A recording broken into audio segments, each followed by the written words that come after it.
And that is some interpretation of my work on this very unusual ballad, Ballad of the Sad Young Men. Hopefully you've enjoyed that and would like to come along with me on this journey. It's a request, so it's not something I would have chosen personally, but now I've spent a lot of time with it, I actually quite enjoy it. I enjoy the chord progressions and the melody. I like how the melody fits to the chords, and I find the chord progression quite challenging. It took me a long time to get it on my internal jukebox. That's the first thing, of course. And once it was on my internal jukebox, I was able to listen to different versions, look at the lyrics. If you type in the lyrics, the website AZ Lyrics, there's a good website for the lyrics. And I've just spent some time the last sort of day or so writing out the chords, and the request was actually focusing on the Keith Jarrett version and the fact that he can make quite a nice sound using what sound like triads basically, and that's what I tried to focus on the way that I played it in this video.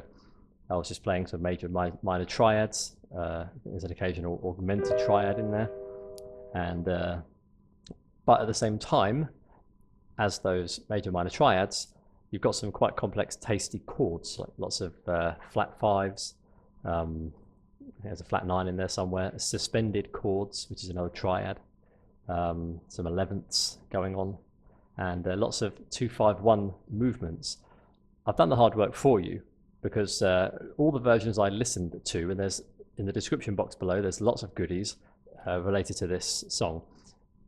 One thing I also did was I was curious about the history of this song, and I was quite fortunate to find an article that some jazz pianist had written, and that's linked below.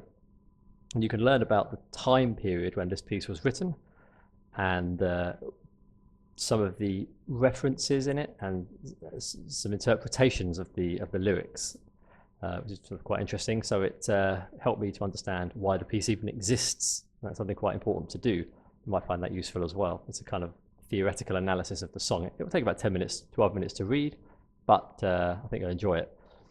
The first thing I noticed about this whole piece is that every version I heard, whether it's instrumental or vocal, I would say that almost none of them are the same, which sounds quite surprising.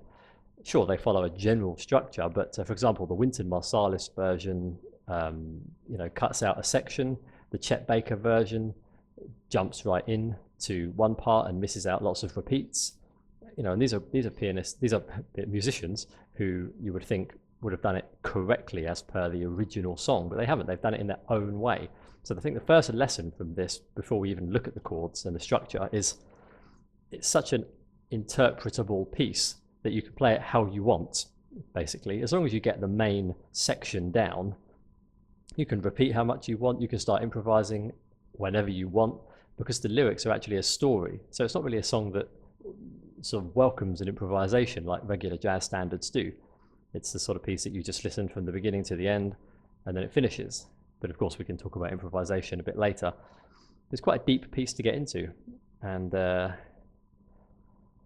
there you go. So in the description box you'll find some goodies and lots of links and versions I listened to, and as we go through this piece I'll tell you about what was difficult for me and how I sort of overcame it, as well as some performance ideas. And there's also some different chords in the performance I did. I play it different every time, I've noticed. So what I did in the beginning, don't think that that's how I always play it. I've noticed, because I've been playing it over and over again, and to myself, just to fill in some places, and I think, oh, sometimes I do that, sometimes I do that. So hopefully you'll find that interesting. Okay, so as always, likes, comments, subscriptions are welcome. Have a look at my books, blog page, and podcast, and the new playlist. Everything's below. New playlists. So so the thing I noticed first of all is structures are different, time signatures are different, key is different, and some of them improvise, some of them don't. So there's lots and lots of different ways to play this. So don't look I don't really want to see comments where people say, oh, that's not how it sounds, that's not how it goes. I understand that, and of course I could play it according to the most popular version, but what I'm going to do in this video is just give you the chords, the general structure of what I've kind of worked out. I've compared this with singing, people singing, the song, and I've noticed that it's just not always the same. Some of them put a little fill before it repeats back to the A section, like the introduction section, the main part. That part. Some of them do a little fill in, some of them don't. Some don't even go back to that repeat. Some just jump straight to the end. The Keith Jarrett version jumps straight to the end. All that. So he doesn't even do the repeat. And you know, we're talking about Wynton Marsalis, Keith Jarrett, Chet Baker. These are people that can have the right to do what they want. So there's no fixed version. That is really the first lesson to learn about this piece. It's the first thing I learned coming to this piece with a completely empty slate. So I chose the key of G for no particular reason. I think that was the key of the Keith Jarrett version. I listened to his version not only, so I can't really remember what made me choose the key of G. It just kind of felt nice. It just, for me, Ballad of I don't know, it just seems to work in the key of G for me. So I did it in that key. So the chord progression, you'll have to learn this piece in sections, and there are, although there's different sections, in terms of actually learning it, I would suggest that you learn it in, apart from the end of it, which is different, that's a particular chord progression, so we could call that a section, but apart from that, the main bulk of the piece, you've got the main section progression, all that, then you've got where it actually starts, which is another sort of section to learn, and then you've got, like, within that section, another section. So it's kind of like section 2B, something like that. So you could call it section 1, section 2, and then section 2B, where it kind of does a sort of a different bit. You'll see what I mean, but you may not dissect it in the same way as me, but you'll see what I mean.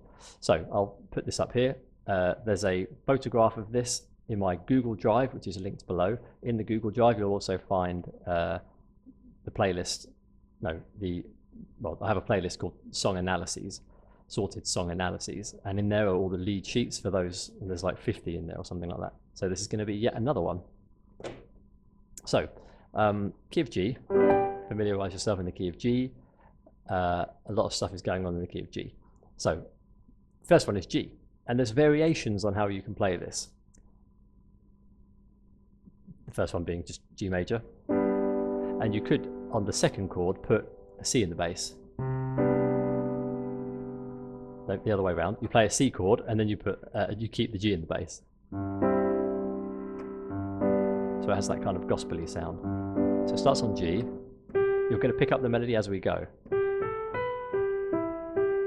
And another thing to say is that a lot of the melodies, when they play them in the piece, because it's quite a slow piece. Some of them play fast, some of them play slow as well. That's another thing. There's so many variations. It was almost impossible for me to decide which version to choose. So in the end, I just mixed them all together.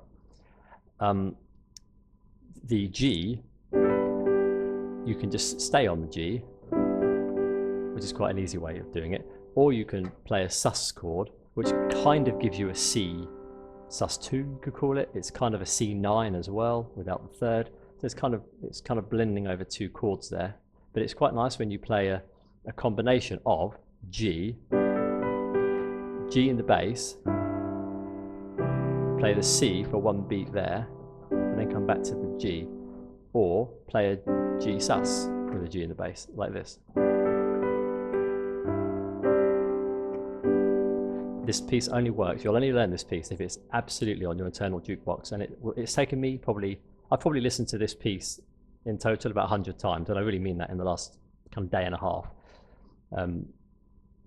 So it's taken and reading the lyrics as well, it really, really helps. Otherwise the piece is just so unclear, and all the versions that you'll hear are so different, you'll start to get a bit frustrated, I think. So, that's quite a nice thing to do there. And the next part, you can stay on that G. The melody is a 9 to the 5 of G, or the second, let's say, up to the major 7, and back to the D again. But it's nice. Wynton Marsalis has a very nice stylistic trait in this piece. He does lots of chromatic descending things. He does that kind of thing. It sounds really nice on the trumpet. You can get away with it on the piano if you have a quick chromatic abilities. So, and then I play G. I go into a G major 7 in my left hand.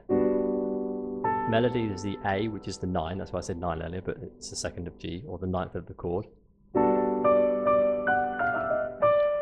And then I play D7 sus. And then I flatten the 5. You could call a flat 5 a sharp 11, your choice. I'm just calling it flat 5. And I think I also put the flat 9 in there as well. There's a really kind of dark sound, dark chord, which is perfect for this piece. Like that. So I'm doubling up on the 3rd, flat 5, flat 9. Don't have to put the flat 9. There's a lot of choice here. You could just keep it as a simple D7 sus. You could even not play the 7 and just play D sus. Your choice. So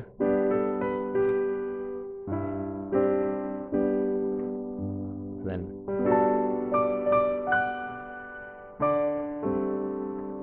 you can resolve it or not. So I think I just do that or put the flat 9 in. I don't know what I did in the performance, but both are possible. It definitely sounds nice with that flat 5 in it at least. Then it goes on to C, and I like to do a semitone drop without the pedal, otherwise it clashes. If I do that, it clashes. So no pedal until now to hold it down. Then the next part is like that's the same thing, I guess. So from the beginning onto that C, simple C.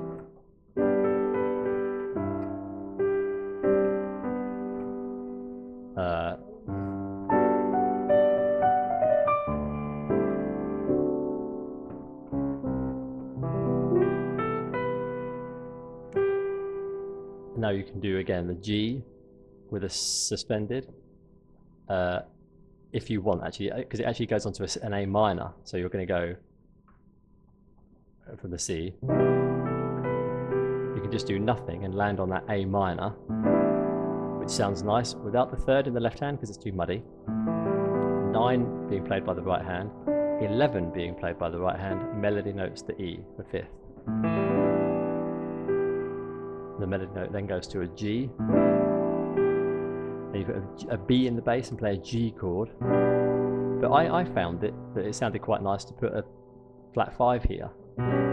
You may think that sounds awful, and I can understand why you would. But for some reason, I quite like that when I discovered it. Not the augmented, not the sharp 5. It's the wrong direction kind of chord, but that kind of works for me. G sus. Major 7 with a 9. Here I'm just going octave onto the C.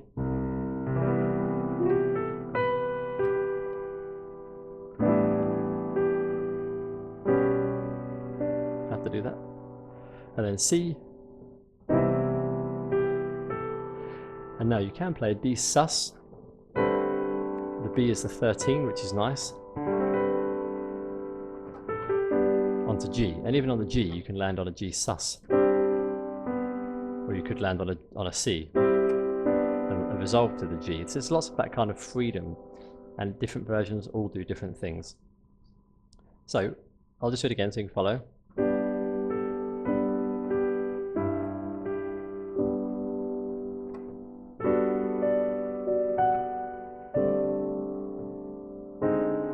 Flat 5, flat 9 if you want, onto C. Now here you can go to G quickly if you want, but it's a bit of a redundant sound here. I think it just sounds nice to stay on that C.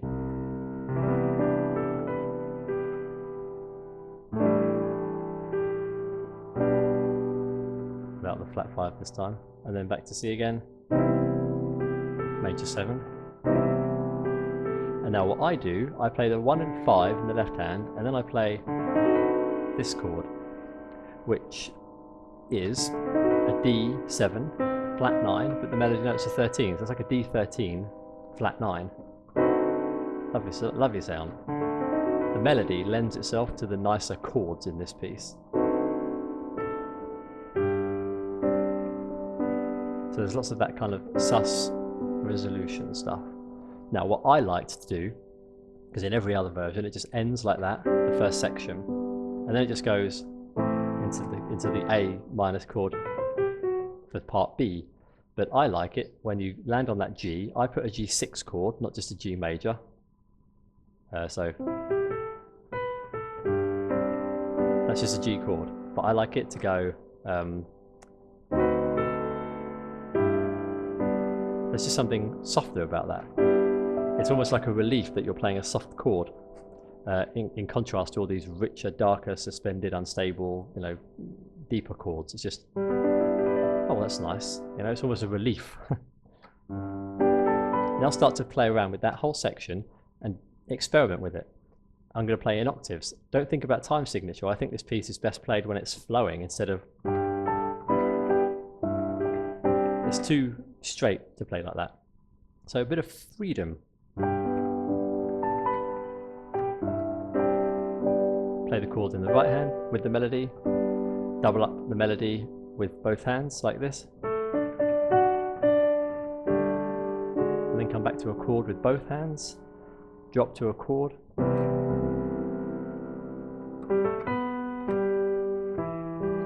That's the A part.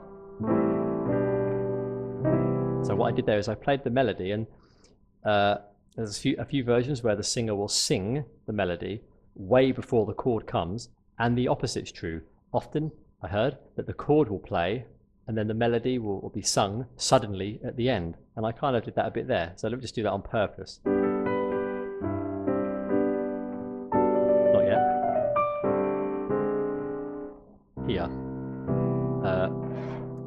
You can go, so the melody's going like that. So you could go from the G and then not play the melody, just play the, or play the melody, but then not the chord, and then play the chord. And now play the chord before the melody. And then play the melody, and then the chord can follow. So you can mess around with chord, melody, melody, chord first. I was very stupid to not put my plate in a very sensible place. There's an edit I won't cut out. So, real life. So,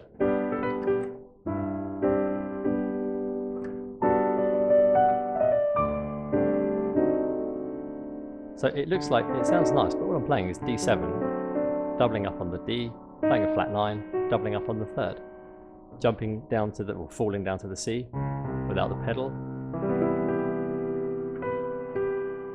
A, playing a 3 and a 7 there, D7, flat 9, melody note on top. Now you could put another tension in here. This is something I also did. You play the major 7. You play the major 7 of the key, which has G as the major 7. That's a common thing to do in jazz. You finish on a note, and whatever that note is, you play the chord where that is the major 7, and then you resolve to its actual key. So for example, that would be from that D, A flat, major 7. Resolve on the G. G6 I like, and then instead of going to that A minor like I was saying earlier, I like it when you play a G augmented with a 7 on top. G7 augmented. Augmented is raised 5th. Oh, if I play properly, that sounds nice when it goes into A minor 7. I like that a lot. So one of the versions I played earlier, which I quite liked, I finished on that G6,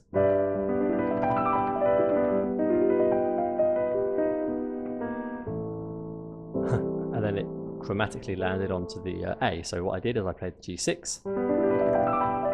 That's just my natural style, to play rapid arpeggios, and then go up again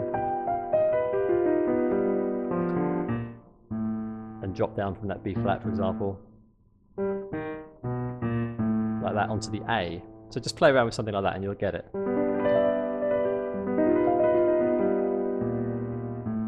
I quite like that. So now you've played around with that. Hopefully that's in your brain. It's just basically G, still on G, still on G, upper fifth, to the 4, 2, 1 with a third in the bass, 4, 5, 1. But I think you'll learn that as a pattern.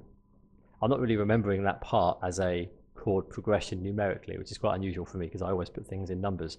But this is just, I don't know, it's very unique. I don't know, I just, I don't think about that in numbers. I just remember the chord doing what it does.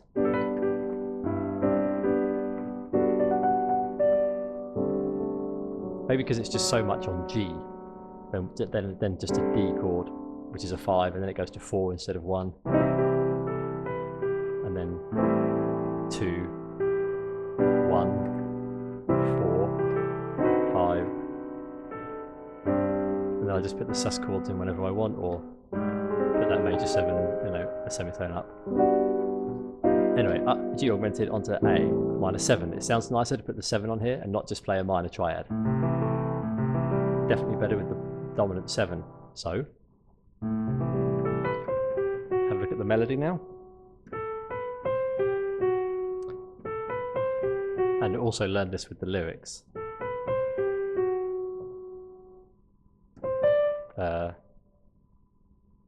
Forgot myself.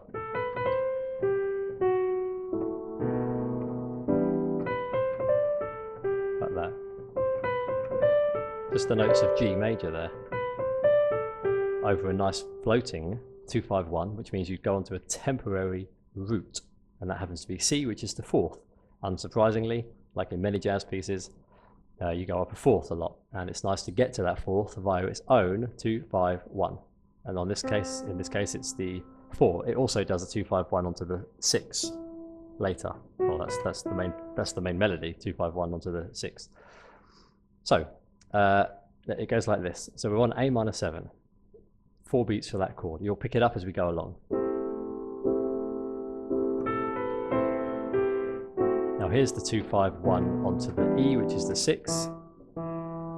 So that is F sharp half diminished, F sharp A C E, B7 or some complicated chord thereof, and then onto the E minor 7 or some complicated chord thereof. We can talk about that in a moment. So it goes like this. If you do it properly, it goes, if I do it properly myself,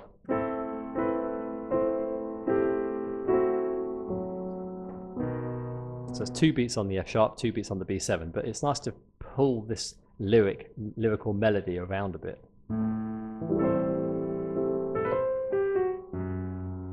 F sharp half diminished, B7. I played, I think, maybe this chord. Looks complicated, isn't too bad. I'm playing a B13 with a 9. So the voicing for a 13th is dominant 7 in the key of B, dominant 7. 3rd in the middle, D sharp, 6th or 13th on top, G sharp, 9 in the middle, C sharp, because why not? It's right there under my finger. That's going on to E, because it's a 2-5-1 of E. E is the 6th of G, so that's too far down. 2-5-1 onto E. E is the 6th of G, so that's a 2-5-1 onto the 6th, or as I call it, a floating 2-5-1 onto a temporary 6, temporary roots, temporary 1. So that is how the song begins. Chord 2, this begins on a 2, and then it goes straight into that floating 2-5-1 into the 6th. So write that down if you'd like to. Basic B7 chord, but you can play a more advanced chord. E minor 7. And then it does a 2-5-1 immediately into the C, which is the 4. So just remember that. It starts on the 2nd, floating 2-5-1 onto the 6, immediately floating 2-5-1 onto the C, onto the 4. So that's a very nice pattern to remember. So let's just play that with the melody.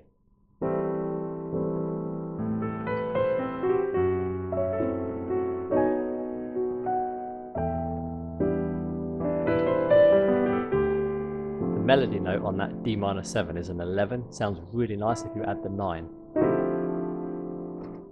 And then a G, because it's the 5 to the 1, the G can be a dominant 7, and you can make it more complicated however you want. You might play it as, I think what I do is play a 13, 3, sorry, dominant 7, 3, 13 or 6, but flatten the 13 and keep the 9 in the middle. Or you could even flatten the 9 as well. In the key of G, dominant 7, flat 9, 3, flat 13. That sounds nice.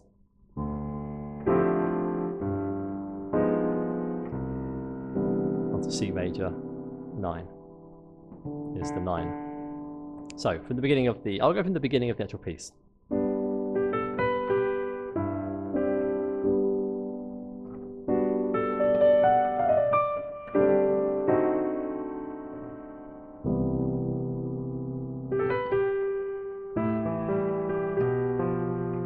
I just had an idea in my head, but I was going to say, it's nice to do this. The root, the 5 and the octave, but then like that in the key of G it changes a little bit because you're doing it on the 3rd, but it still works because you're playing 3 and 7. So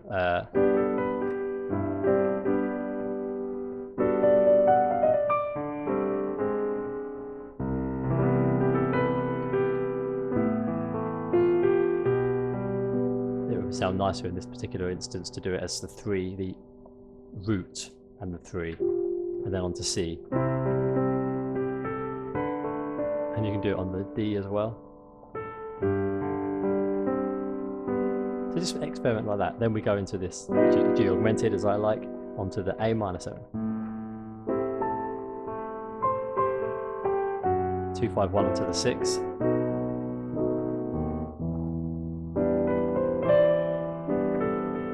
Two, 5, 1 onto the 4. And now it goes up to the 2, like this, onto the 2,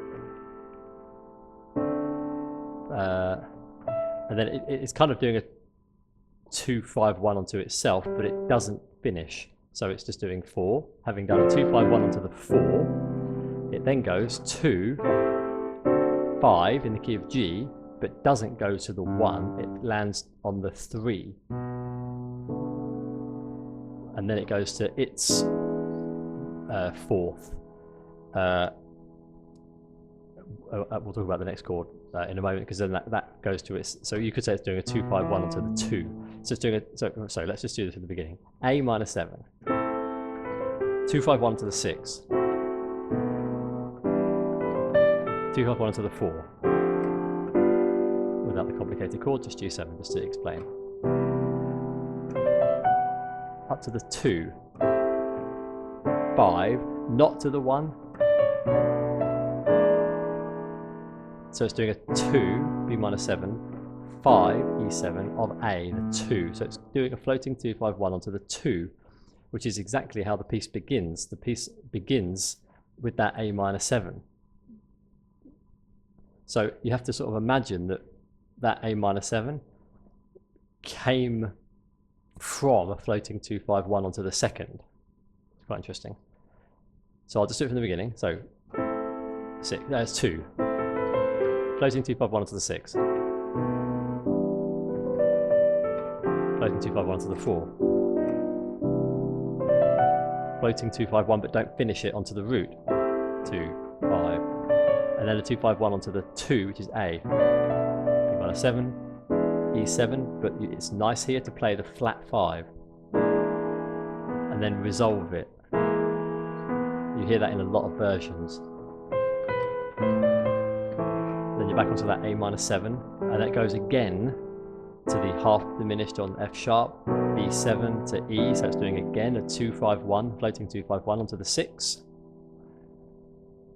And then it sounds nice to do, so you're landing on the 6.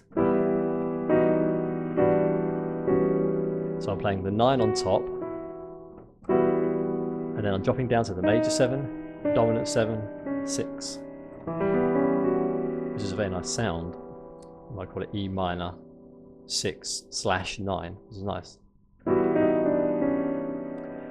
Then it goes into the next section. So, can you remember that? Number 2, you're on the second. 2, 5, 1 onto the 6. 2, 5, 1 onto the 4. And then up to the 2, 5, as if it's a 2, 5, 1 onto itself, as if it's going to land back on G, but it doesn't. And then you just do a 2, 5, 1 again, floating onto the A, onto the 2, with a flat 5 resolve. And then you do that. You land on the actual 2, and then you just do a semitone it's a whole step down to the G, because you're going on the way down to the F sharp. You don't have to do that, but it does sound nice.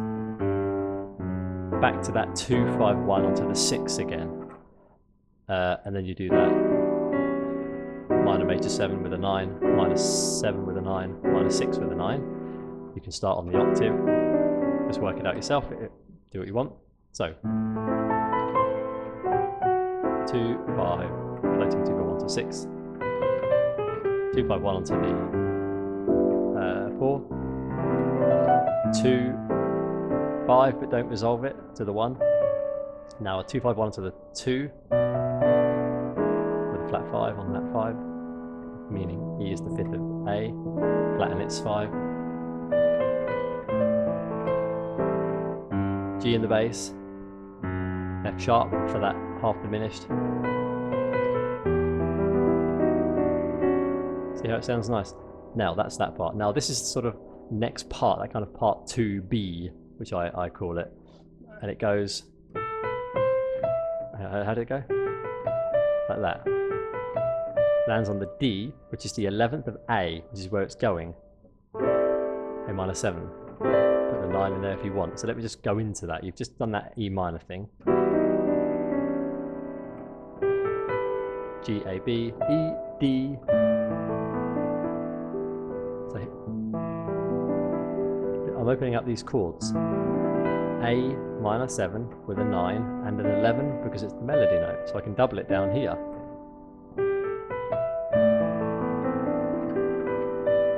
Onto the D, because it's doing a 2-5 kind of thing, as if it's going on to G, but it's not. It's going here. I'm putting a D7, but I think the flat 9 here is a bit too heavy because the melody continues. So there it's doing, and this is where it ends, 2, 5, and then you're going to repeat that and go back to E, to A. So that's a 2, 5, 1 onto A again. So that's kind of the main section done. That is it. And then you'll repeat that a couple of times. Well, you have to repeat it once, and then you repeat section 1, then you play that again, and then you play it twice, and then you do part 3, which I'm going to show you. That seems to be what most people do, but again, they don't all follow the same structure at all. So I'll go from the beginning of section 2, B.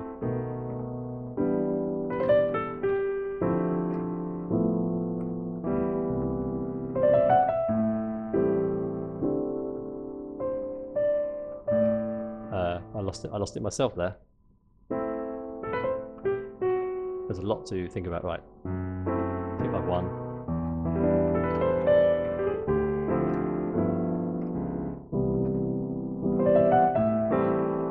Yes, 2, 5, 1, but then don't. Then a 2, 5, 1 onto the 2, and then you repeat that kind of 2, 5, 1 to the 6.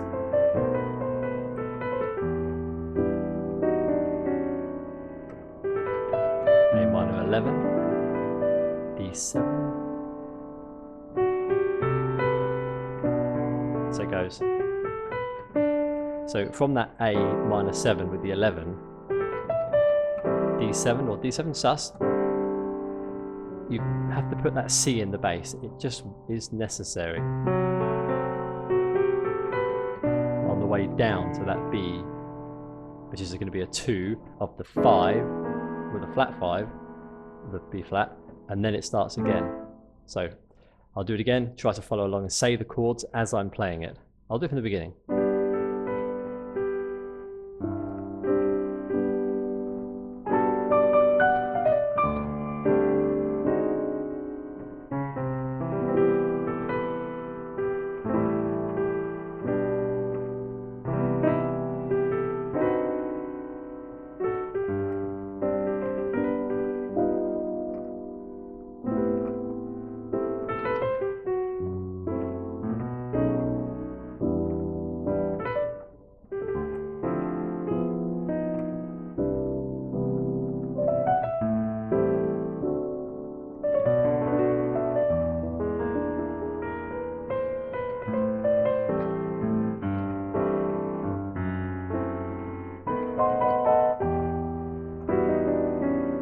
this is that next part.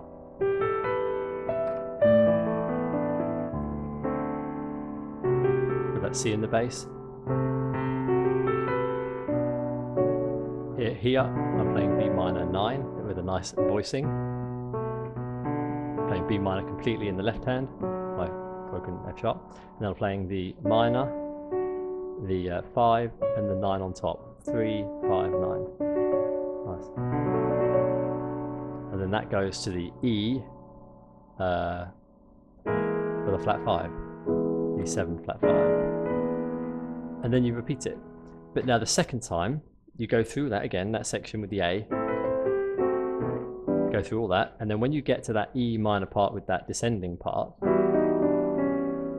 you go up to the 11. This is like the different way to play it. So it's like B1, B or something.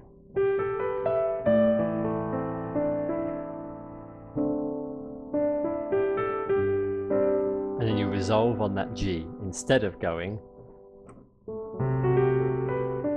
and just going, you know, and going back. So you just finish on the G from that D7. So it's 2, 5, 1. Actually does the 2, 5, 1 onto itself, which is nice. Now, let's assume that you've done that and you can play around with that. That's fantastic. Then you will go back to that part again. Go back to the beginning part and you continue again. And you do that section, which we've just done, the A, 2, 5, 1 to the 6, da, da, da. And then you repeat it again. But that time, when you get to the D7 part, you do this E minor thing. You do the same thing.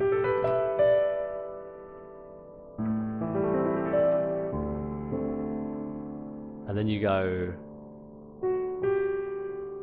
F sharp, G, and then you're going into a section C, let's say, which is C major 7, B minor 7. So let's just say 4, 3 in the key of G, and then again 4, 3, but then you go up to the E because you're going to go A. So in a way, you could say that the next time you do it, it's actually a floating 2, 5, 1 onto the 2. So it's 4, 3, 4, 2, 5, 1, and then you finish in this way. You land on that A, which is floating 2, 5, which is the floating 2, 5, 1 onto the second, but then you consider that as like the first of a progression of chords. So it's this one, B minor 7, C major 7, D7, G 6, nice, but G major.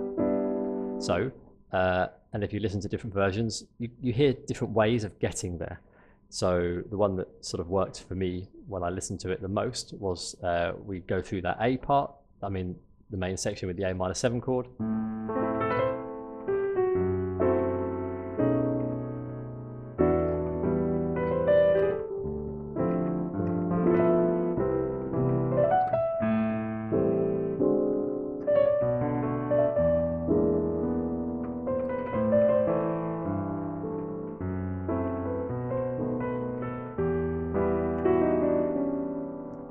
You do the same thing onto the A next. No, you don't. And then here, I made a mistake. And then from here, you finish on that. And then you go into this part.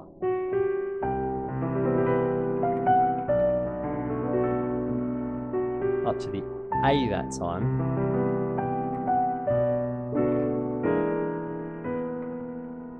And then you play the melody C, D, E, F sharp, G with these chords.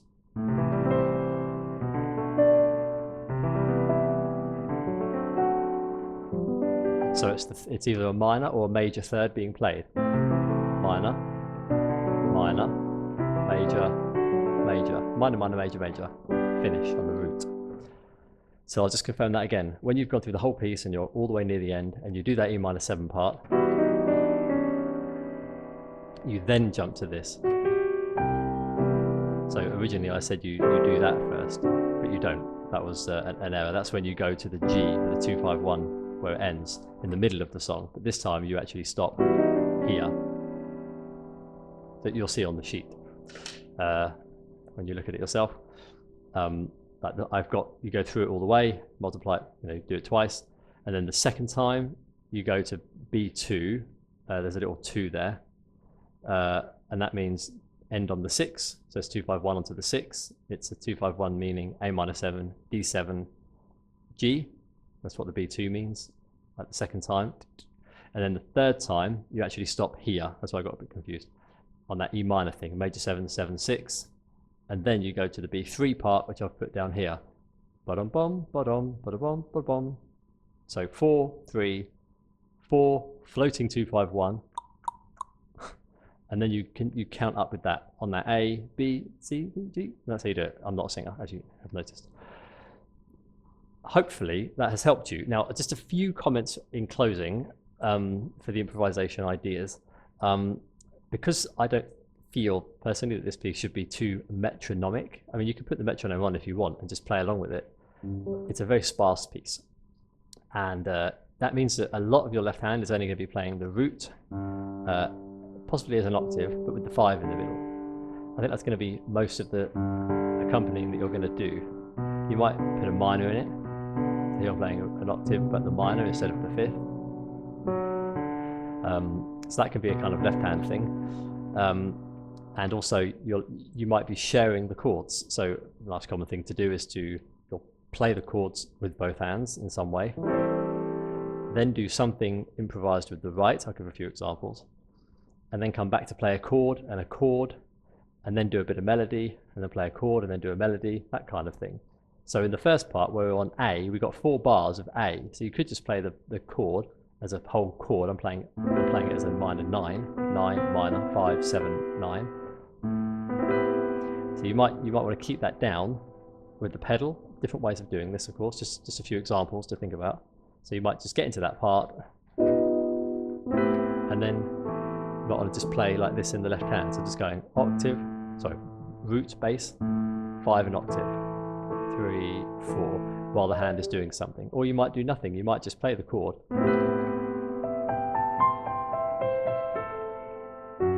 Onto the next chord. Onto the next chord. But I think it's quite nice to it's a nice technical exercise to practice doing that. So go into that G, augmented, 3, 4.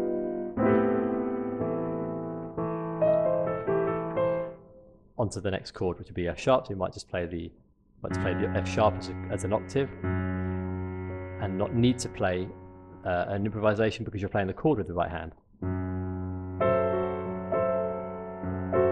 You've only got 2 beats as well, just remembered.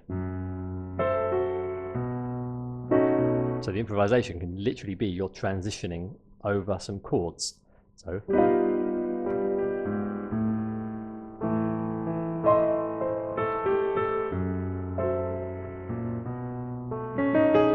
and then what I did there is I used the notes of the chord. I think I was playing B13 with a 9. I used those notes as a melody into the next chord, which is E minor 9. So I might have gone, so F sharp, 2 beats, 2 beats.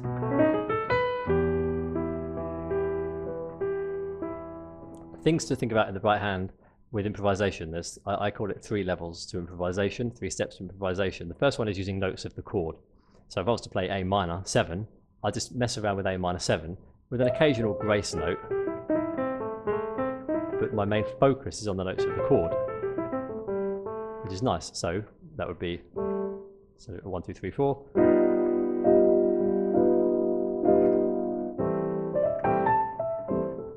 On to the next one.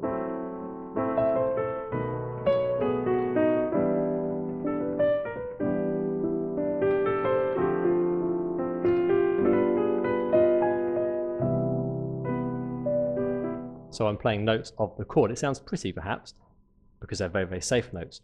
The second part to that is to add extensions, 9, 11, 13. So on the A, we'll be adding a lot of B, a lot of the 9.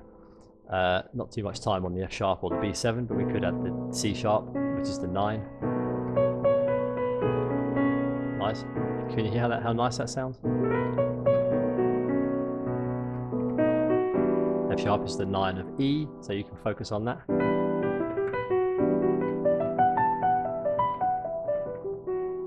notes of the chord with a 9, and I think I put a G in there as well, an 11. No, sorry, an A, the 11. Nice notes to play there. And then the third one is what I call chromatic connections. Wynton Marsalis does this a lot in the recording. The links are below in the description box, but Wynton really does do some very, very sweet chromatic lines. And they sound really, really nice. That really impressed me, that version. So for example, in A, you might play, I'm thinking, and you shouldn't think when you're improvising, so let's just see what happens. I'm highlighting chromatic connections.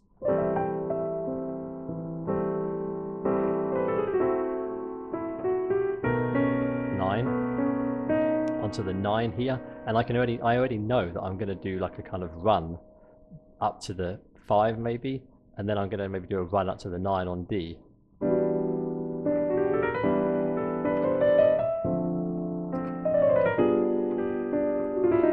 Onto the 9 of C. See how it sounds really nice, really jazzy. It's a very nice thing to do. So there's a few sort of ideas to start playing around with. Notes of the chord, 9, 11, 13s, primarily 9s, and 11s in this, and then chromatic connections between those. That's for the right hand, and then for the left hand. I mean, you can get a stride going, but everyone likes the stride, but there's different ways of doing the stride. You can play octave bass, single note bass. You can play the chord on each beat when you come up, so just doing it like that. My laptop's in the way.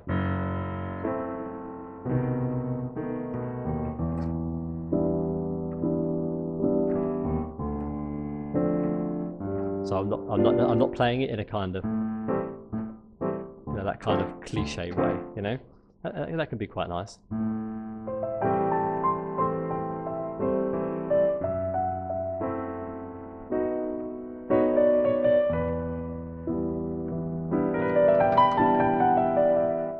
Exactly like that. I was going to go on to D minor 7 there.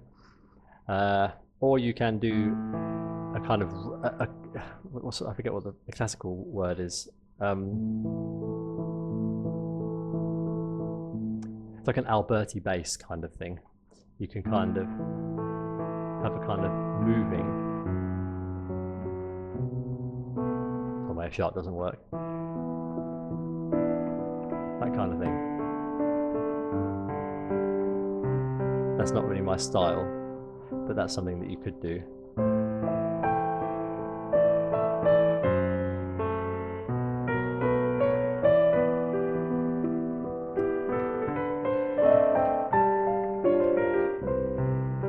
There's that kind of accompanying left hand. Another thing I did in the right hand there was a bit of blues. Add a bit of blues in this song. The main blues notes, of course, the flat 5 and the dominant 7, especially the flat 5. So that would be nice. So in the key of A, F sharp, not too much of a problem. It's the C, it's a bit hidden because it's part of the chord here. But on the B, the flat 5 is the F.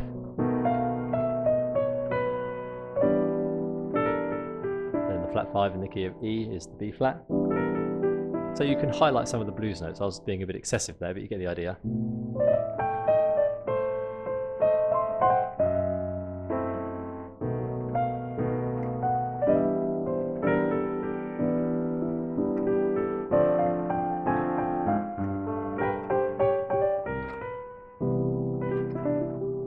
Notes of the C major chord, I put a bit of blues in there on the G. Then I noticed that the minor to the 3 of G is actually the major 7 of C, so I stayed on it as a note of the chord of C major 7. Note value awareness. I can't really think of anything else to say, really. Hopefully you'll have a look at the description box below and listen to lots of versions, read that article I talked about, and of course have a look at my Google Drive for this score. Hopefully it's good enough for you, and you know, you might apply what I've done with this piece to other songs that you want to learn. A lot of listening to get it onto my internal jukebox, fiddling around with the melody just to see where the melody is, looking at the lyrics, choosing a favourite version or favourite versions, and then starting to experiment with the chords and seeing how I would put it together. So this took a couple of hours to put together, and I was also, of course, away from the piano a lot of the time, reconfirming that I really do know the chord progression. I was just saying to myself, right, okay, it starts on the 2nd, 2, 5, 1 onto the 6, 2-5-1 onto the 4, up to the 2, and then a 5, but don't resolve it, and then a 2-5-1 onto the 2, etc. I was really visualizing it as much as I could, really before I came to the piano and started to play it. Almost an hour video. Hopefully you can take a lot away from this. So as always, likes, comments, subscriptions, and requests are always welcome. Have a look at my Books by Paking podcast, new playlists, and I'll see you in the next video. All the best, and bye for now.